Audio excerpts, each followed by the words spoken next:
എല്ലാ കൂട്ടുകാർക്കും നല്ലൊരു ദിവസം ആശംസിച്ചുകൊണ്ട് നമുക്ക് നേരെ ഉണ്ണിമോടെ അയ്യപ്പസ്വാമിയുടെ ഇന്നത്തെ നല്ലൊരു വിശേഷം കേട്ടാലോ. അങ്ങനെ ഇന്നത്തെ വിശേഷത്തില് ദേവകി അമ്മ അഖിൽ മോനോടും ആതിരമോളോടും അങ്ങനെ ഹരിവരാസനത്തെ കുറിച്ചുള്ള കഥകളൊക്കെ പറയാണ്. ആ പാട്ടിന്റെ ഓരോ വരികളുടെ അർത്ഥമൊക്കെ പറഞ്ഞു കൊടുക്കുവാണ്.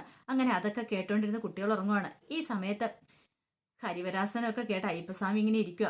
ഉണ്ണിമോളാണെങ്കിലോ ഉണ്ണിമോള് ബെഡിൽ പോയി കിടക്കുകയാണ്. ഉണ്ണിമോൾ ഇങ്ങനെ പതുക്കെ പതുക്കെ ഉറക്കത്തിലേക്ക് ഇങ്ങനെ വഴുതി മാറിക്കൊണ്ടിരിക്കുക.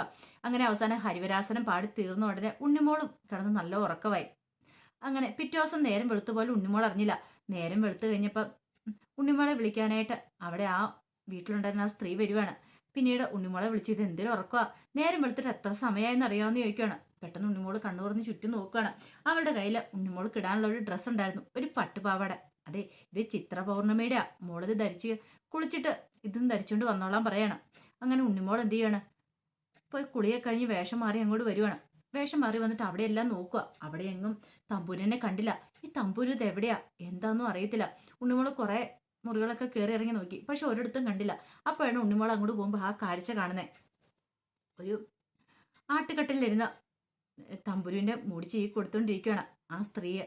അതൊരു പക്ഷെ ആരാ എന്താന്നും അറിയത്തില്ല. തമ്പുരു ഇങ്ങനെ അനുസരണയോടെ ഇരുന്ന് കൊടുക്കുക. അങ്ങനെ മുടി ഈരി കെട്ടി കൊടുത്തു കഴിഞ്ഞിട്ട് അവരങ്ങോട്ട് പോയി കഴിയുമ്പോഴത്തേനും ഉണ്ണിമോള് പമ്പി എഴുന്നിട്ട് ഉണ്ണിമോൾ അങ്ങോട്ട് ഓടി ചെല്ലുക. ഓടിച്ചെന്നിട്ട് ആ കയ്യിലേക്ക് പിടിച്ചിട്ട് പറഞ്ഞു, ബാ തമ്പുരു നമുക്ക് പോകാന്ന് പറയാണ്. പക്ഷെ ഇത് കേട്ട് കഴിഞ്ഞിട്ടും ആ കുട്ടി അവിടെ നിന്ന് എഴുന്നേക്കാൻ കൂട്ടാക്കില്ല. തമ്പുരു അവിടെ തന്നെ ഇരിക്കുക. തമ്പുരു നിന്നോടാ പറഞ്ഞേ, ഇപ്പം നിന്റെ അമ്മയെന്ന് പറയുന്ന ആ സ്ത്രീ ഇവിടെ ഇല്ല, ബാ നമുക്ക് പോവാം, അവര് നിന്റെ അമ്മയൊന്നുമല്ല, നീ വരാൻ പറയാണ്. പക്ഷെ തമ്പുരു അന്ന് കേൾക്കാൻ കൂട്ടാക്കില്ല. ദേ ഗിരിദേവൻ പുറത്തുണ്ട്, നീ ഒന്ന് വന്നാൽ മാത്രം മതി, വരാൻ പറയാണ്. പക്ഷെ തമ്പുരു അങ്ങനെ തന്നെ ഇരിക്കുക. നിന്നോട് ഇങ്ങോട്ട് വരാനല്ലേ പറഞ്ഞേ എന്നും പറഞ്ഞുകൊണ്ട് തമ്പുരിന്റെ കയ്യിലേക്ക് പിടിച്ച് വലിക്കുകയാണ് ഉണ്ണിമോള്. അങ്ങനെ ബലമായിട്ട് പിടിച്ച് അങ്ങോട്ട് മുകളിലേക്ക് കയറ്റിക്കൊണ്ട് വരുവാണ്. തമ്പുരു പറഞ്ഞു, ഞാൻ വരുന്നില്ല വരുന്നില്ല എന്നൊക്കെ പറയാ. നിന്നോട് വരാൻ പറഞ്ഞ നീ വന്നാ മതി. അതെ, എന്റെ പേര് തമ്പുരു എന്നല്ല, ഞാൻ ചിത്ര പൗർണമിയാന്ന് പറയാണ്. നീ ചിത്ര പൗർണമിയൊന്നും അല്ല, തമ്പുരു തന്നെ, എനിക്കതറിയാം. പക്ഷെ നീ എന്തുകൊണ്ടാണ് ഇങ്ങനെ പറയണേന്ന് മാത്രം എനിക്കറിയത്തില്ല. നിന്നോട് വരാൻ പറഞ്ഞാൽ വന്നാൽ മതി എന്ന് പറയണം. പക്ഷെ അവള് ബലം പിടിച്ച് നിൽക്കുകയാണ്. ഞാൻ വരുന്നില്ല, എനിക്ക് എൻ്റെ അമ്മയുടെ അടുത്ത് താമസിച്ചാൽ മതി എന്ന് പറഞ്ഞു ഒരു വിധത്തില് ബലം പിടിച്ച് അവളെ പുറത്തേക്ക് കൂട്ടിക്കൊണ്ടുവരിക. അങ്ങനെ അവിടെ വന്നപ്പോൾ അവിടെ ഗിരിദേവൻ ഉണ്ടായിരുന്നു. ഗിരിദേവന്റെ അടുത്ത് വന്നിട്ട് ഉണ്ണിമോള് പറഞ്ഞു, ഇങ്ങ് നോക്ക് ഗിരിദേവ, ഈ തമ്പുരു ഞാൻ പറയുന്നൊന്നും വിശ്വസിക്കാൻ കൂട്ടാക്കുന്നില്ല, ഗിരിദേവൻ ഒന്ന് പറഞ്ഞു നോക്ക്. അപ്പോഴേക്കും വാവ അങ്ങോട്ട് വന്നിട്ടുണ്ടായിരുന്നു. വാവേനെ കണ്ടത് ഉണ്ണിമോള് ചോദിച്ചു, അല്ല വാവ എവിടെ പോയതായിരുന്നു? ഗിരിദേവൻ പറഞ്ഞു, ഏതെങ്കിലും ഒരു പുതിയ സ്ഥലത്ത് ഇനിയുമ്പോൾ വാവിനെ ഊരി ചുറ്റുന്ന പണിയുണ്ടല്ലോ, അവിടെ മൊത്തം കണ്ടങ്ങനെ അങ്ങ് നടക്കും. ദേ ഇപ്പോൾ എത്തിയതോളെന്ന് പറയാണ്. ദേ എന്നെ മനസ്സിലായില്ലെങ്കിൽ വേണ്ട, ദേ ഈ നിൽക്കുന്ന ഗിരിദേവനും വാവയും മനസ്സിലായി നോക്കിയേ, ഇവരെ മനസ്സിലാകാതിരിക്കാൻ വഴിയില്ലല്ലോ. ദേ തമ്പുരു, നിന്നെ ബ്രഹ്മരക്ഷത്തിന്റെ പിടിയിൽ നിന്ന് രക്ഷിച്ച ആരാ? ഈ നിൽക്കുന്ന ഗിരിദേവനൊക്കെ അല്ലേ? നിനക്ക് അതൊന്നും ഓർമ്മയില്ലെന്ന് ചോദിക്കുക. ഇതൊന്നും കേട്ടിട്ട് അവളുടെ മുഖത്ത് ഒരു ഭാവവ്യത്യാസം വന്നില്ല. അവളിങ്ങനെ അത്ഭുതത്തോട് കൂടിയിട്ട് ഉണ്ണിമോളെയും ഗിരിദേവനും ഭാവിയൊക്കെ നോക്കിക്കൊണ്ടിരിക്കുകയാണ്. കണ്ടില്ല ഗിരിദേവ, നമ്മൾ പറയുന്നൊന്നും അവൾക്ക് മനസ്സിലാകുന്നില്ലാന്ന് തോന്നേ. അവള് മനസ്സിലാകുന്നില്ലാത്തതാണോ മനസ്സിലാകുന്നില്ലാത്ത അഭിനയിക്കുന്നതാണോന്ന് അറിയില്ലെന്ന് പറയണം. ഗിരിദേവൻ പറഞ്ഞു, ഉണ്ണിമോള് ബലമായിട്ട് ആളെ പിടിച്ചുകൊണ്ട് പോകാൻ ശ്രമിക്കണമെന്ന് പറയണം. ദേ ഗിരിദേവ, എനിക്ക് എന്താണ് ഇവിടെ കൊണ്ടുപോയേ പറ്റൂ, ഇവളുടെ അച്ഛൻ അവിടെ കാത്തിരിക്കുമല്ലേ. തമ്പുരു, നിന്റെ അച്ഛൻ എന്നെ അവിടെ നോക്കിയിരിക്കുന്നുണ്ട്, നീ ബാ, നിന്റെ അച്ഛന് എത്രമാത്രം വിഷമമുണ്ടെന്ന് അറിയാവോ, നീ വന്നേ മതിയാവുള്ളൂ. ദേ ഇതിപ്പോഴുള്ള സ്ത്രീ നിന്റെ അമ്മയൊന്നുമല്ല, നിന്നെ തട്ടിക്കൊണ്ട് വന്നതാ. ഇപ്പോഴാണെങ്കിൽ ഞങ്ങളുടെ കൂടെ വരാം, നീ ഇവിടെ നിന്നിട്ടുണ്ടെങ്കിൽ നിന്റെ ജീവൻ അപകടത്തിലാന്ന് പറയണം. അതും കേട്ട് അവളൊന്നും മിണ്ടിയില്ല. കണ്ടില്ലേ ഗിരിദേവ, ഞാൻ ഇത്രയും പറഞ്ഞിട്ട് പോലും ഒരു അക്ഷരം പോലും തമ്പുരു മിണ്ടുന്നില്ല എന്ന് പറയണം. ദേ ഉണ്ണിമോളെ, ഇവളെ ബലമായിട്ട് ഇവിടുന്ന് കൊണ്ടുപോകാനായിട്ട് ശ്രമിക്കണ്ടെന്ന് പറയാം, അത് നടക്കില്ല എന്ന് പറയണം. അതെങ്ങനെ പറഞ്ഞ് ശരിയാവും ഗിരിദേവ, ഇവളെ കൊണ്ടായല്ലേ നമുക്ക് മതിയാത്തുള്ളൂ. ആ അച്ഛനും മനസ്സമാധാനം കിട്ടണ്ടേ, എങ്കിൽ മാത്രമല്ലേ നമുക്ക് ക്ഷേത്രം പണിയാനുള്ള പണമൊക്കെ അതെ രഘുരാം സാറിൻ്റെ കയ്യിൽ നിന്ന് വാങ്ങിക്കാനായിട്ട് പറ്റുള്ളൂ. അതുകൊണ്ട് നമുക്ക് ഇപ്പം തന്നെ ഇവളെ കൊണ്ടുപോകാം, വരാൻ പറയണം. അങ്ങനെ ഉണ്ണിമോള് തമ്പുരിന്റെ കൈ പിടിച്ചങ്ങോട്ട് പോവാണ്. ഗിരിദേവനും ഭാവയും പുറകെ പോവാണ്. പിന്നീട് കാണിക്കുന്ന ക്ഷേത്രത്തിൽ ആകെപ്പാടെ സങ്കടപ്പെട്ട് ആലഞ്ചോട്ടിൽ രഘുവരൻ ഇരിക്കുകയാണ്. രഘുവന്റെ അടുത്തേക്ക് തിരുമേനി വന്നു. തിരുമേനി വന്നിട്ട് പറഞ്ഞു, അതെ ഞാൻ പറഞ്ഞില്ലേ, ഇവിടെ ഒന്ന് പ്രാർത്ഥിക്കുന്ന ആരെ അമ്മ കൈവിടാറില്ല. അങ്ങനെ സാക്ഷാൽ ജഗദംബിക അങ്ങനെ അനുഗ്രഹിച്ചിരിക്കുമെന്ന് പറയണേ. എന്നെയോ? എന്റെ പ്രാർത്ഥന കേട്ടോ? പ്രാർത്ഥന കേട്ടോന്നോ? അതെ, ഉണ്ണിമോളും ഗിരിദേവനും ഒക്കെ തമ്പുരുമോളെയും കൊണ്ട് അവിടെ എത്തിയിട്ടുണ്ട്. പക്ഷെ വേറൊരു കാര്യമുണ്ട്, ആ പഴയ തമ്പുരു അല്ലാന്ന് പറയും ഇപ്പോഴേ. പഴയ തമ്പുരു അല്ലേ, അതെന്താ അങ്ങനെ പറഞ്ഞേ? അതൊക്കെ രഘുവരൻ സാറിന് വഴിയെ മനസ്സിലായിക്കോളൂ എന്ന് പറയണം. പിന്നെ കൂടുതലൊന്നും പറഞ്ഞില്ല തിരുമേനി അങ്ങോട്ടേക്ക് പോവാണ്. ഈ സമയം അവിടേക്ക് ഗിരിദേവനൊക്കെ വരുന്നുണ്ട്. രഘുവരൻ ഓടി ചെല്ലുവാണ്. തന്റെ മോളെ കണ്ടത് എന്തെന്നില്ലാത്ത സന്തോഷമായിരുന്നു രഘുവരന്റെ മുഖത്ത്. രഘുവരൻ ഓടിച്ചെന്നിട്ട് കെട്ടിപ്പിടിക്കുകയാണ് മോളെന്നും പറഞ്ഞിട്ട്. പക്ഷെ ഒരു അകലിച്ച കാണിക്കുവാണ്. തമ്പുരിന് ആരെ എന്താണെന്നും മനസ്സിലായില്ല. തമ്പുരു ഇങ്ങനെ അത്ഭുതത്തോടു കൂടി നോക്കണം. പിന്നെ ആ കയ്യിലേക്ക് പിടിച്ചിട്ട് രഘുവരൻ പറഞ്ഞു, എന്നാലും മോളെ നീ ഇത് എങ്ങോട്ടാ പോയത്? നിനക്കൊരു വാക്ക് പറയായിരുന്നല്ലോ. ഞങ്ങൾ എത്രമാത്രം അന്വേഷിച്ചെന്നറിയാവോ? ദേ ഇനി നീ ഞങ്ങളുടെ വാ എന്നൊക്കെ പറയണം. ഇത് കേട്ട് കഴിഞ്ഞിട്ട് അവളൊന്നും മിണ്ടുന്നുണ്ടായിരുന്നില്ല. അവൾ വല്ലാത്തൊരവസ്ഥയിൽ നിൽക്കുകയാണ്. എന്താ മോളെ നീ എന്താ മിണ്ടാത്തേന്ന് ചോദിക്കുകയാണ്. അത് പിന്നെ എനിക്ക് അമ്മ എന്ന് പറഞ്ഞുകൊണ്ട് നിൽക്കുകയാണ്. ദേ അമ്മേനെ കാണാം. അമ്മ എന്താണെങ്കിലും പ്രോഗ്രാമിനൊക്കെ പോയേക്കുമല്ലേ, പോയിട്ട് വരട്ടെ, പോയിട്ട് വന്നീവൻ നമുക്ക് അമ്മേനെ കാണാൻ പറയണം. പക്ഷെ അമ്മ എന്ന് പറയുന്നതല്ലാതെ വേറൊന്നും അവൾ പറയുന്നുണ്ടായിരുന്നില്ല.